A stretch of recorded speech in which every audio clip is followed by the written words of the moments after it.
The UK's divorce bill set to be paid to the EU amounts to £37.3 billion, the Treasury claimed yesterday, a total that falls short of the EU's recent estimate.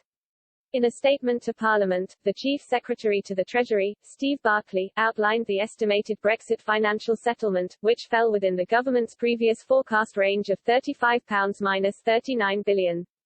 The European Commission, however, has said it expects the final bill to be almost £41 billion.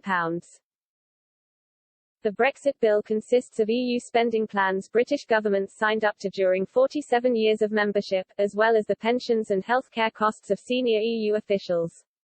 Some of the money is funding EU programmes in the UK that have not yet wound up.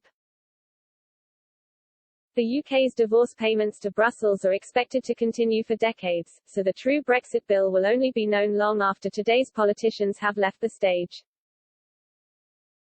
After the UK voted to leave the EU in 2016, experts began to speculate on who could leave the bloc next. Paolo Dardanelli, senior lecturer in comparative politics and acting director of the Centre for Federal Studies at the University of Kent, told CNBC that Denmark and Sweden were the ones to watch. He said, Denmark and Sweden would be the ones to watch in particular, as their position would be significantly weakened. Mr. Dardanelli argued that EU members outside the Eurozone, such as Denmark and Sweden, could become more marginalized. He added that Ireland, a member of the Eurozone but also closely tied to the UK, could find itself in an uncomfortable situation.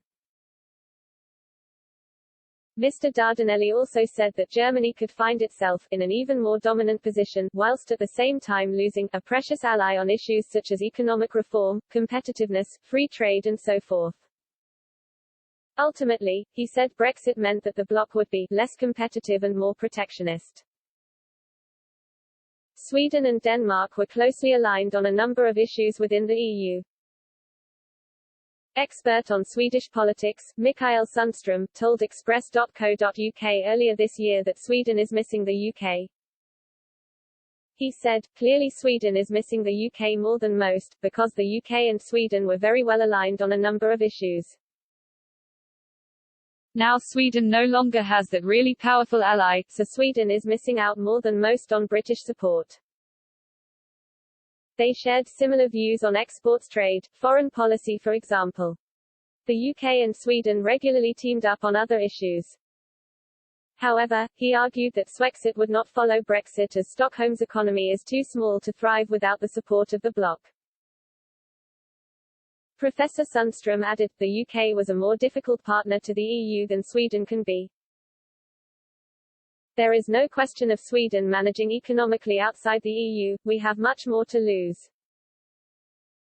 The UK is a big economy, a global power in many respects. But Sweden is a small export-dependent country, we simply have to align with EU countries.